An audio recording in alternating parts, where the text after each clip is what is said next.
Bonjour et bienvenue chez l'ami des auteurs, le média qui avance masqué à toute heure de la nuit et de la journée.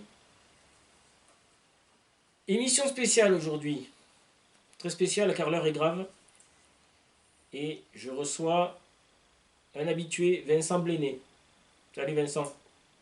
Salut, Bon, émission Covid branlette. ouais, l'heure est grave ce soir, notre cher président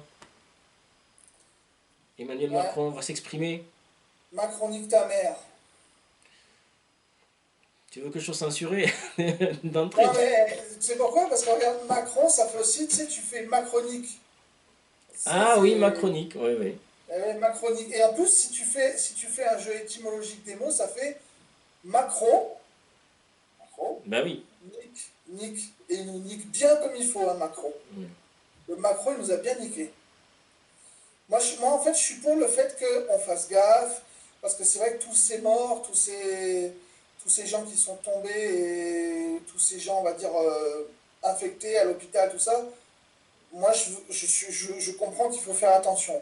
Par contre, ce que je dénonce beaucoup dans mes publications sur les réseaux sociaux, et en tout cas dans ce que je dis, c'est cette espèce d'excès de zèle, en fait. Ils vont faire en sorte de bombarder de la peur pour justement faire danser les gens sur un cheveu, comme Jacques a dit en fait. Plus on va terroriser les gens, plus ça va faire ah, il faut que vous ayez peur de ci. En fait, les gens, on leur fait faire ce qu'on veut, en fait. Donc c'est un côté un peu plus bête qu'un troupeau de moutons, quoi. C'est les gens, ils n'ont pas l'instinct de penser par eux-mêmes. Donc il faut faire attention, oui, il faut se protéger, mais enfin, quand on sort, moi quand je sors pour me balader, je sors pas pour aller m'enfermer dans des bars à la con ou des trucs comme ça.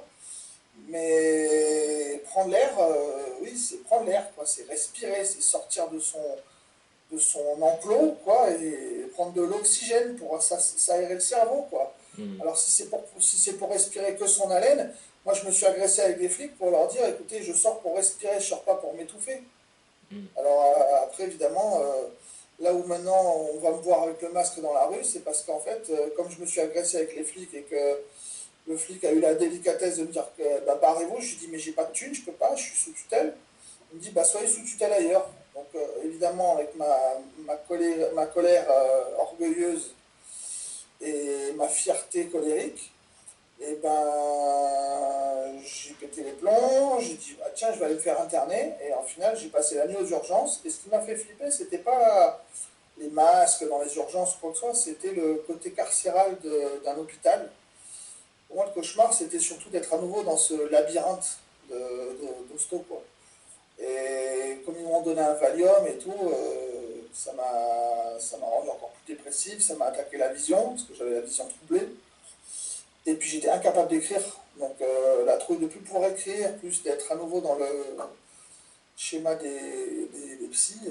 Donc évidemment, il y a eu tout un aéropage de mecs en blouse blanche avec la sécurité des pompiers qui sont venus m'entourer, évidemment, parce qu'ils se sont dit, oh putain, le gros, il va péter un plomb, il va décimer tout le monde. Et voilà, voilà, tout ça parce qu'il y a des petits cons qui jouent avec les peurs. Enfin, moi, ce qui m'a fait péter les plombs, c'est surtout que j'avais une soirée prévue à la compagnie littéraire. Ça faisait longtemps que je l'attendais, cette putain de soirée, surtout qu'on avait une promo gratuite pour chaque auteur. Et moi, ça me faisait 24 heures d'oxygène à Paris. Et évidemment, avec le zèle, parce que ça ne rapporte pas de l'argent à l'État. C'est ça en fait que je dénonce. C'est qu'ils ont profité de la peur sanitaire pour bah, se débarrasser des petits concours, des petits écrivains, des petits artistes et tout, qui ne rapportent pas de l'argent à l'État. Donc c'était une question. Ils ont fait en sorte de refaire à la fois ils ont fait la peur pour taxer l'oxygène, parce que si vous installez dans une terrasse de bar, donc vous payez la consommation, vous avez le droit d'enlever le masque. Donc payez pour respirer. Taxation de l'oxygène. Et si en plus bah, voilà, vous rapportez de l'État ou quoi que ce soit, voilà. Il y a un côté hiérarchique des classes qui a été fait aussi. Enfin, Bon, bon, bref. Vincent, si tu permets, pour le public de l'ami des auteurs, on va remettre un petit peu en contexte. Donc, nous sommes le 28 octobre. Ce soir, comme je disais, Macron va très probablement annoncer un reconfinement majeur. Voilà. C'est Et la crainte, ouais. C'est la crainte. C'est la crainte que ça retombe. On s'est tapé 2 mois de ben, nous, on s'est vu, intense. je suis venu à Montpellier fin février, je crois. Et Ouais, le non, premier, non, début février. début Début février. février. Et le confinement est arrivé en mars, je sais plus trop à quelle date. Le 15, c'est-à-dire c'est le 15, que je dise pas de conneries, c'était à la moitié du mois, je dirais que c'était ouais, 15 mars peut-être, ou début mars, ouais, c'était ça, ouais. Et le problème là, c'est que ben, à la sortie du confinement, je pense que tout le monde s'attendait à ce que les choses reprennent leur cours. Et on assiste à une espèce d'escalade qui pour moi, enfin, c'est pas moi qui l'invente. Hein, j'écoute un certain nombre de spécialistes, hein, les professeurs Perron, Toubiana, Toussaint, Raoult. Malgré ce que ces gens peuvent dire et répéter depuis des mois, ben on a des dirigeants qui ne les écoutent pas, qui leur mettent des bâtons dans les roues, maintenant euh,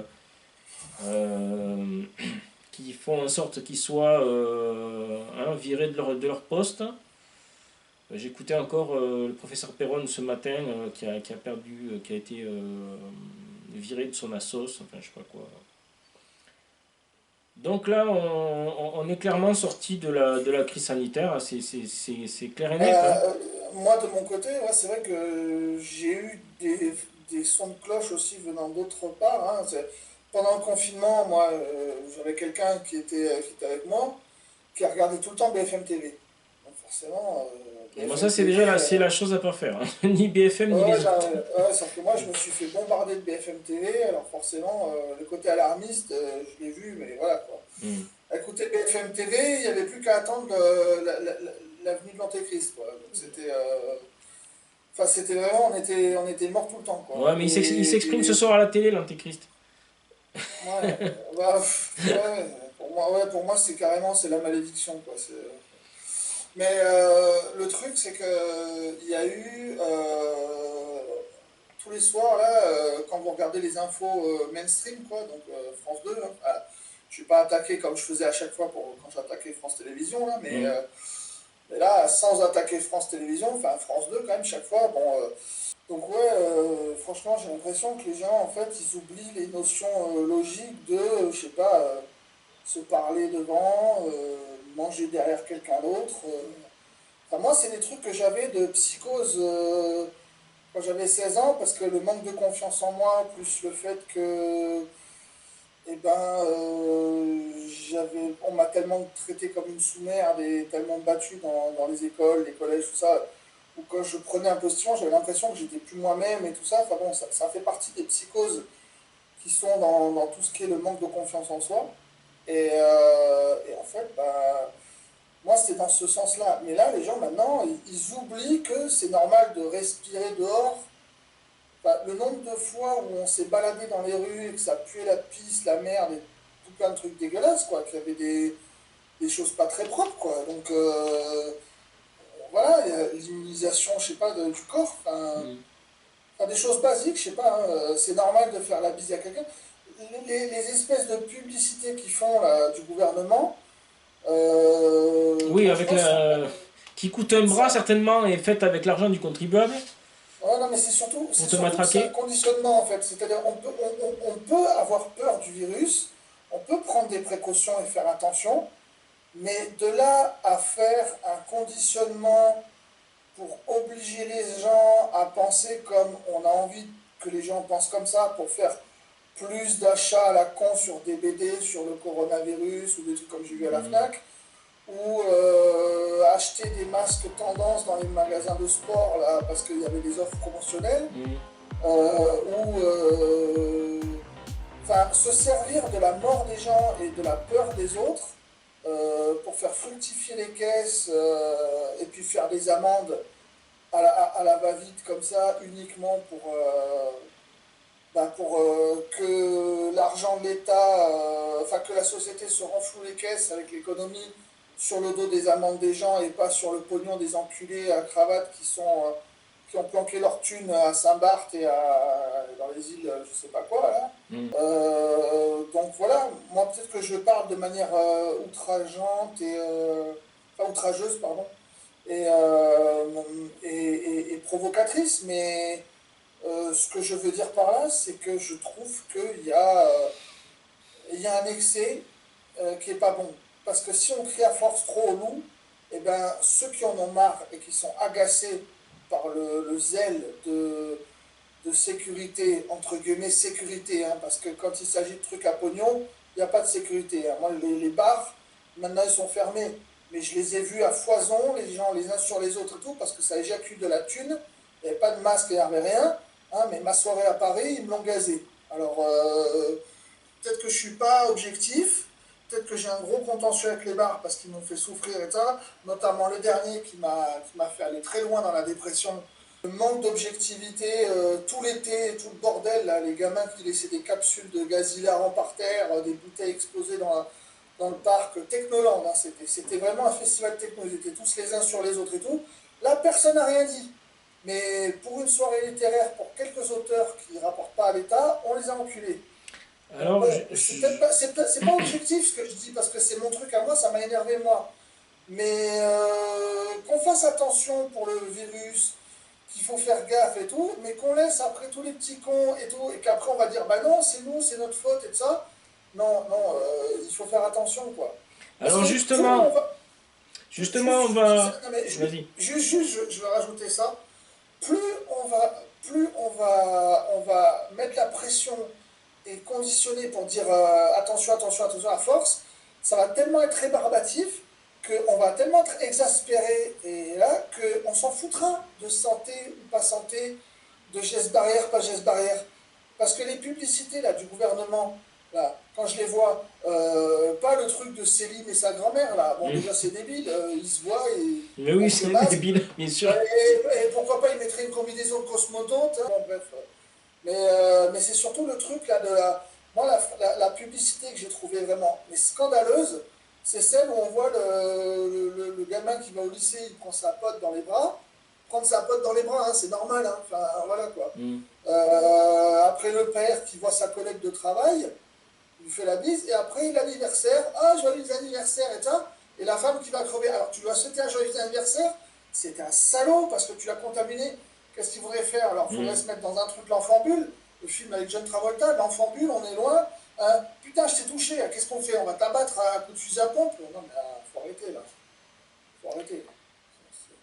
Alors, je reviens un petit peu. Donc, tu parlais de ta... Et un petit PS, désolé, c'est juste pour dire, vous avez vu la pub là du maquillage?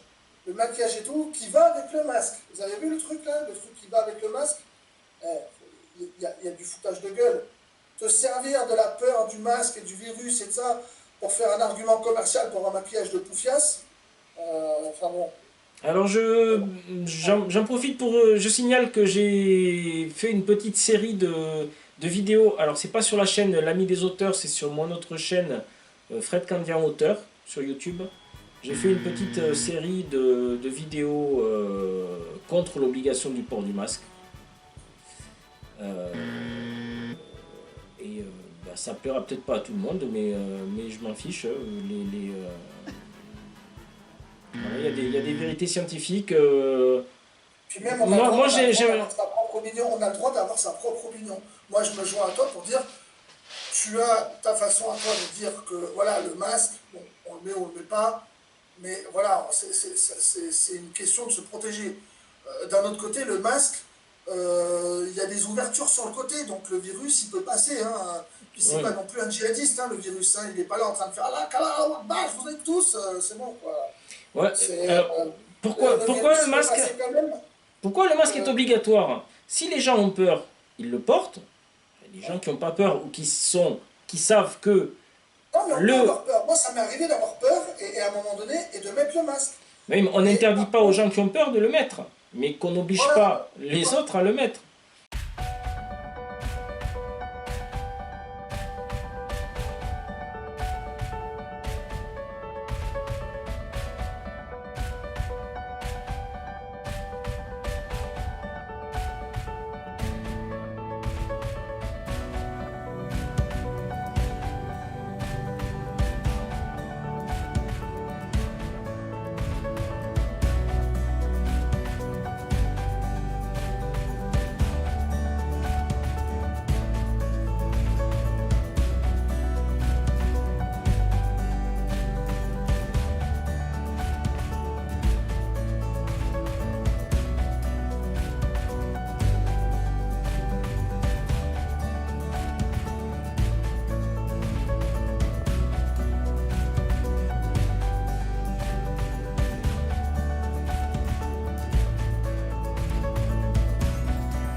Mais par contre, excusez-moi, je glisse avec ma chaise, hein, donc c'est pour ça que je bouge tout le temps.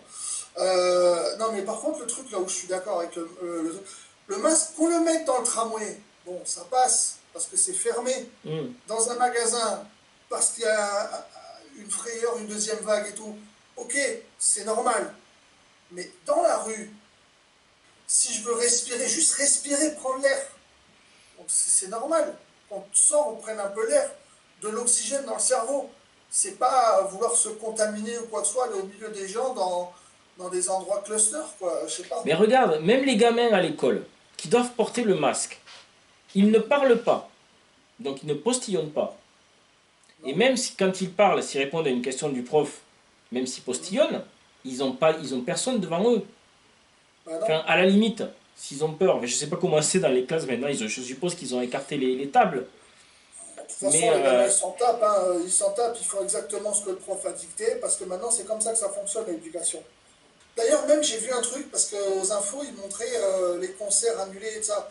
Alors, on n'arrête pas de mettre en avant les artistes qui ont des problèmes par rapport à la crise. Alors, je voudrais juste rétablir un point, parce que tu seras d'accord avec moi, hein, Frédéric. Hein, nous, on est des artistes, mais on est ce qu'on appelle les petits artistes. Donc, c'est pas avec le pognon hein, qu'on fonctionne, hein, parce que c'est.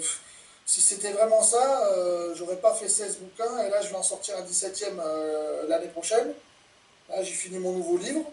Donc, mon nouveau livre, le 17e, si c'était une question d'argent, putain, je serais vachement masochiste, quoi. Donc, non, non, non, c'est en fait, on est des petits artistes et en fait, nous, ce qu'on a besoin, c'est d'avoir l'occasion d'avoir un peu notre vie aussi d'artiste, quoi, de faire un peu de promo. Quand je dis promo, moi, pour moi, c'est pas faire de la vente, c'est pas vendre, quoi, question de pognon, question de partager, de m'exprimer, d'apprendre à mieux m'exprimer moi-même, à être dans mon processus créatif avec un débat qui va faire que je vais avoir d'autres idées pour écrire et tout. Et puis c'est aussi l'idée de faire les choses sérieuses et voilà. Et pour les autres artistes qui veulent faire des choses, voilà, donc que ça soit faire une promo, que ça soit faire des concerts. Et moi j'ai vu pour les musiciens, et tout ce qu'ils sont en train de dire là, qu'ils font des aides, ils font des aides pour les grosses majors. Donc hmm. c'est-à-dire les écrivains, genre Guillaume Musso et Marc Lévy, ils n'ont pas besoin d'aide, hein, parce qu'ils ont suffisamment ce qu'ils ont, hein, ils ont tout ce qu'ils veulent, ils sont pas, ils sont à l'abri de l'anonymat entre guillemets. Hein, donc, les grosses maisons d'édition, elles se mettent un fric fou, donc c'est pas elles qu'il faut aider, c'est toutes les petites maisons d'édition, hein, comme donc, bon, ma maison d'édition, la compagnie littéraire, le Lys Bleu, Book Édition, même les auteurs qui se font publier chez Amazon, et d'autres petites maisons d'édition sérieuses, quoi. Ensuite, pour les artistes musiciens, on est en train de saquer les indépendants et les gens qui essaient de vivre leur art, en fait, musical. Alors, c'est pas les gros connards de popularité, genre, je sais pas, les Gims et les pop stars, là, les machins de maintenant, quoi. Eux, ils vont juste attendre d'avoir une tournée, hein, qu'ils auront certainement. En attendant, ils sont en train de faire de la promo, donc on les empêche pas. En plus, c'est même pas eux qui payent, donc c'est gratuit pour eux. Donc ils ont pas besoin de se plaindre, hein. Ils sont là en train de dire ah, j'ai pas ma tournée, machin, ta gueule, ferme ta gueule, parce que nous on n'a rien du tout. Et en fait, on n'aide pas. Et alors pour les musiciens, je voulais dire le truc, je comprends pas en fait l'interdiction d'un concert. Je comprends qu'on fasse des choses pour faire gaffe avec le virus, mais si on interdit les concerts, alors on interdit les salles de cinéma alors. Parce que la salle de cinéma, il y a des gens, ils sont avec des masques et tout, mais un concert, c'est pareil. Les gens, ils n'ont pas besoin de parler hein, quand ils écoutent un concert, hein. Même s'ils gigotent ou quoi que ce soit, ils ont le masque, ils ne sont pas devant. Ouais, mais en Et, général, comme ils vivent le spectacle, il faut quand même qu'il y ait. et le mec du concert, il gueule dans son micro. Il ne va pas descendre de la scène avec le micro en train de faire à base de. Voilà. Voilà. Donc, c'est pas comme ça que ça fonctionne. Donc, je trouve qu'il y a. On sac facilement les artistes qui ont besoin d'exister. Et il ne faut pas oublier que qu'on soit artiste ou qu'on soit, je sais pas, dans un boulot ou menuisier ou n'importe, hein, Si c'est ce qui nous fait du bien, peu importe le boulot, peu importe la branche, ça. Bon, moi, c'est l'écriture, c'est tout ce qui est voilà, artiste et indépendant. Il y en a d'autres, c'est de la musique. Il y en a d'autres, ça va être le dessin. Il y en a d'autres. Et de saquer ces gens-là avec soi-disant en disant ah ben c'est une mauvaise passe pour tout le monde. Oui, non, parce que ce que vous oubliez pas, ce que vous oubliez, c'est que nous, c'est notre bien-être psychique. Et on se contient tous les jours dans cette vie de merde à faire les choses. Alors si en plus on n'a même pas la possibilité de respirer un peu dans notre psychisme, ben, on pète les plombs. Alors, ton prochain livre, c'est Morsure d'amour. Ouais. Et donc, je suppose que tu as bah, ce vécu-là de ces derniers mois, tu l'as retranscrit en partie dans ce livre. Est-ce que tu Oui, peux en ben, parler? en fait, dans le bouquin, il y avait au départ, il y avait la blessure d'amour que j'ai eue avec cette fille, Pauline, et puis toutes ces périodes que j'ai traversées pendant que je faisais Gazelle, mais aussi De Feu d'encre et les nuances de braise, avec les gens qui sont dans le mensonge, dans le paraître et tout ça. Il y a ce côté un peu, cette humanité qui a été abîmée, cette humanité cabossée, que j'ai voulu mettre en avant. Alors le confinement quand même m'a quand même attaqué quand même les neurones, hein, donc ça c'est vrai. Et la période de l'été en fait, avec les gamins défoncés dans tous les sens, l'excès, tout ça, enfin, cette arrogance et cette folie hein, humaine hein, que j'ai vue de mes yeux, que j'ai torché aussi psychiquement, je l'ai retranscrit dans mes textes. Donc, c'est-à-dire, dans ce bouquin, il y a aussi toute l'histoire de l'ange. Il y a un passage dans le bouquin où c'est toute une histoire. J'ai retranscrit métaphoriquement, en fait, on va dire, une histoire de vie et une histoire, donc, moi-même, mais retranscrit dans un ange, hein, donc un ange de feu, peu importe. Pas Lucifer, un ange en bas, un ange. Et en fait, j'ai retranscrit un peu les problèmes que je rencontrais sur ce que j'évoque, donc les barrières hiérarchiques de classe économique, de classe, ce port du masque obligatoire, le confinement, euh, l'arrogance de certains, les privilèges, et bien sûr, la sensualité est très présente, évidemment, donc la sensualité qui ne s'applique pas. J'ai réussi en fait à faire un mélange dans mon écriture, parce que depuis deux trois livres là, en fait, j'ai amorcé le côté épouvante. Donc, c'est-à-dire tout en étant dans le cynisme, dans le pessimisme, dans la réalité, j'ai fait de la littérature d'épouvante, fantastique avec des anges et ça, donc mystique et ça, mais de l'épouvante sans être quelque chose de l'épouvante de massacre à la tronçonneuse. J'ai pas besoin de tuer des gens, quoi. Mm. C'est de l'épouvante de fatalité, mais j'ai mélangé la sexualité et l'épouvante. C'est-à-dire, il y a le désir, ça, mais en même temps, vu qu'il y a la frustration et ce désespoir et ce pessimisme, il y a ce mélange entre l'épouvante, la sensualité, la poésie, la philosophie aussi. Et ouais. Et donc j'ai mélangé tout ça.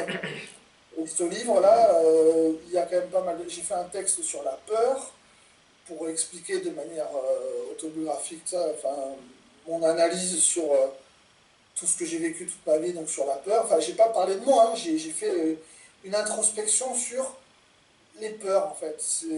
Enfin, je sais pas, j'étais sur le sujet, j'ai fait ça en une semaine à peu près, j'ai essayé de le faire bien. Donc, sur le fonctionnement de la peur, c'est-à-dire Ah le fait que ben, t'es au cœur de l'actualité là.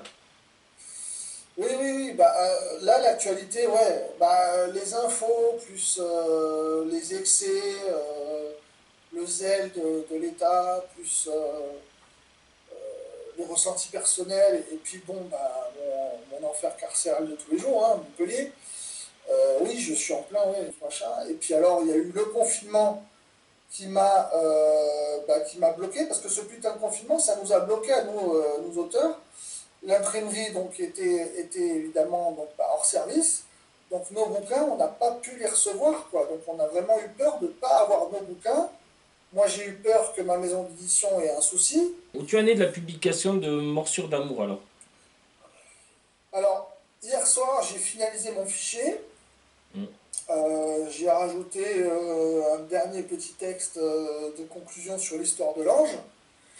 J'ai refait on va dire la présentation, enfin l'ordre des textes.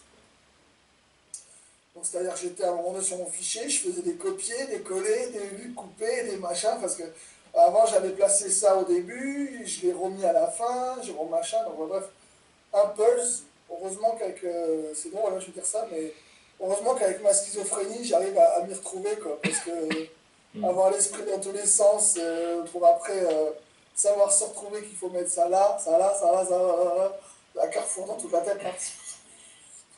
Donc forcément, ouais, donc voilà. Donc là, pour l'instant, bon, je l'ai mis à jour, j'ai fait ma sauvegarde de mon ordi, et je vais voir avec Monica, enfin mon éditrice, si je peux l'envoyer bientôt, parce que moi, je devais l'envoyer en fait en janvier 2021. Ce qui se passe, de toute façon, ça crée un climat d'angoisse, un peu de dépression aussi. Hein. Je veux dire, moi, je suis pas motivé je suis pas motivé même pour faire des interviews. Euh, ça remet beaucoup de choses en question. Moi, on m'enlèvera pas de l'idée que il ne s'agit pas d'une crise sanitaire. Il y a une épidémie.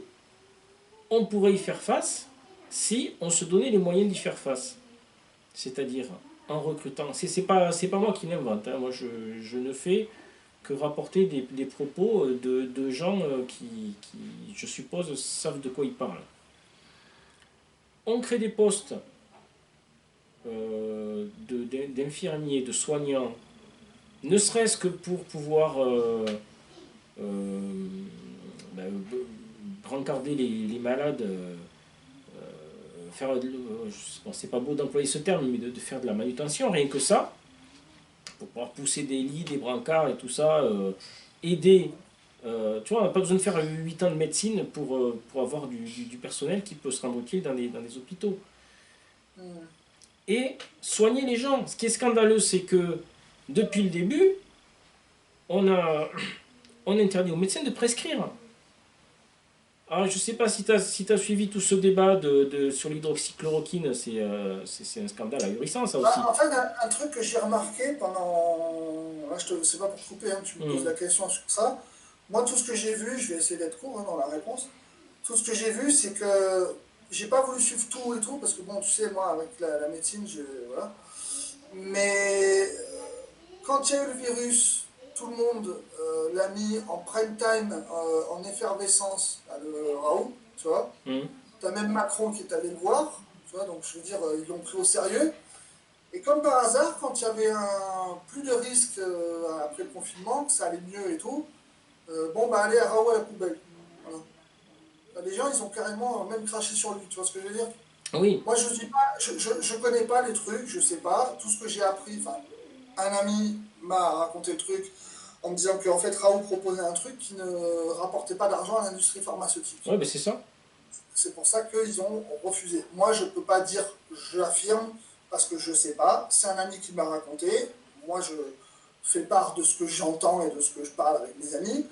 Après, Raoult, moi, je ne sais pas quoi que ce soit. Je n'ai rien contre lui parce que peut-être son truc, voilà, est peut-être efficace. Hein, j'en sais rien. Moi, je ne suis pas du tout professeur comme ça.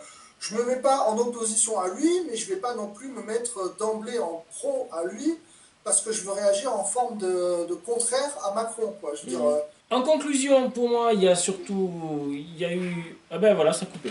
Bon, on va aller, c'est réglé. non, vas-y, fais ta conclusion quand même. Non, non, je vais pas relancer 10 minutes de. Non, non, tant Ah, si, pis. ça va. Bienvenue chez l'ami des auteurs, l'ami djihadisé par Vincent Blédé. Bon, j'espère que je vais me dépatouiller parce que non seulement le logiciel là, il coupe toutes les 10 minutes, mais en plus il me sort dans un format à la One Again là.